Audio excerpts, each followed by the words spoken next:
The journey of the lost cub. The storm that changed everything. Kito was the smallest of his siblings, but he was full of energy. He loved playing in the golden grasslands, chasing butterflies, and wrestling with his brothers. His mother, a strong and loving lioness, always kept a watchful eye on them. One evening, dark clouds gathered over the horizon. The air turned thick with the scent of rain. Kito watched as the sky roared with thunder, and soon a fierce storm swept across the land. The wind howled like a wild beast, and rain poured down in thick sheets. The pride ran for cover, but in the chaos, Kito tripped over a rock and tumbled down a small ravine. When he got up, he was alone. The storm had masked his mother's scent, and the familiar sounds of his pride were gone. Panic gripped his tiny heart for the first time. Kito was truly alone in the wild.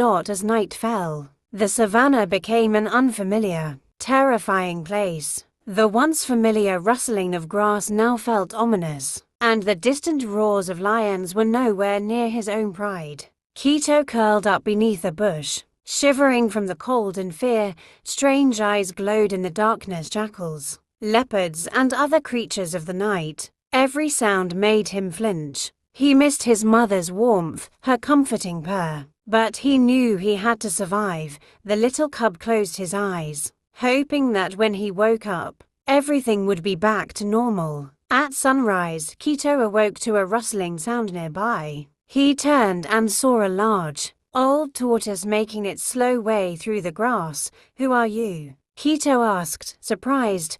"I am Z," the tortoise said in a deep, wise voice. "You are lost, little one." Kito nodded, feeling a lump in his throat. Mzi looked at him for a moment and said, "Fear will not help you. You must learn the ways of the wild." Over the next few hours, Mzi taught Kito small survival tricks: how to stay hidden, how to sniff the air for danger, and how to find water. Kito listened carefully, realizing that this journey might be longer than he thought. That evening, Kito practiced what Mzi had taught him. But suddenly, he heard a low growl. A hyena was lurking nearby, eyes fixed on him. Kito's heart pounded. He remembered Mzi's words: "Stay calm, stay hidden." He crouched low in the grass, holding his breath. The hyena sniffed the air, prowling closer. Kito's tiny body trembled, but he stayed still. After a few tense moments, the hyena lost interest and walked away. Kito exhaled in relief. He had just survived his first real threat. The next day, Kito reached a wide river, but the current was strong. He needed to cross, but the dark shapes lurking beneath the surface sent shivers through him. Crocodiles. Mzee, who had been following, gave him a wise look. "Find another way," he advised. Kito explored and found a fallen tree stretched across the water. Carefully, he walked along the trunk, his tiny paws slipping slightly. He held his breath as a crocodile's yellow eyes watched from below.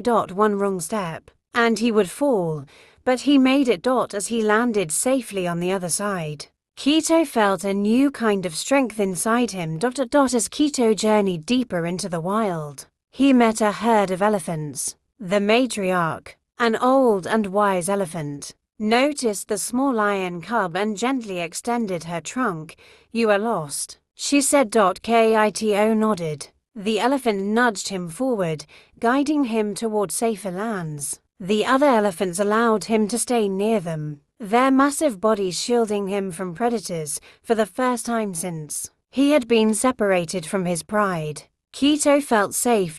One afternoon, Kito noticed something new: a strange machine rolling across the plains. Inside, he saw humans with long sticks. Poachers. He crouched behind a bush, watching in fear as they scanned the land. He didn't know what those sticks did, but something deep inside told him they were dangerous. A loud bang suddenly echoed through the air. Birds flew from the trees. Kito's heart pounded as he ran. Hiding deep in the grass, for the first time, he realized that humans could be more dangerous than any predator. Kito had grown stronger. He was no longer the scared cub who had tumbled into the ravine. He had survived crocodiles, hyenas, and even the threat of humans. One evening, as the sun set behind the mountains, Kito climbed a large rock. He looked out over the vast land before him, and then, for the first time, he let out a roar.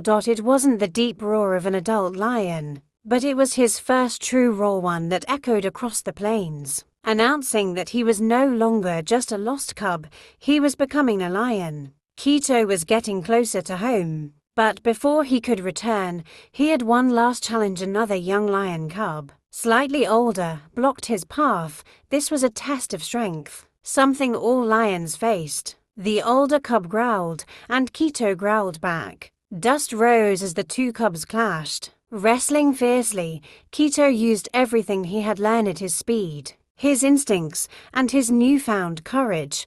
After a tough battle, the older cub stepped back, acknowledging Kito's strength.